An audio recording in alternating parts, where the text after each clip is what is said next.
A really cool grasshopper.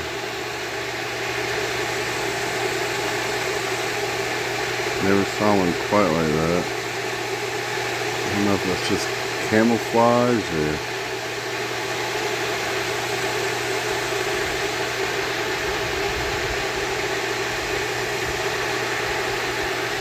like little hairs on the bottom.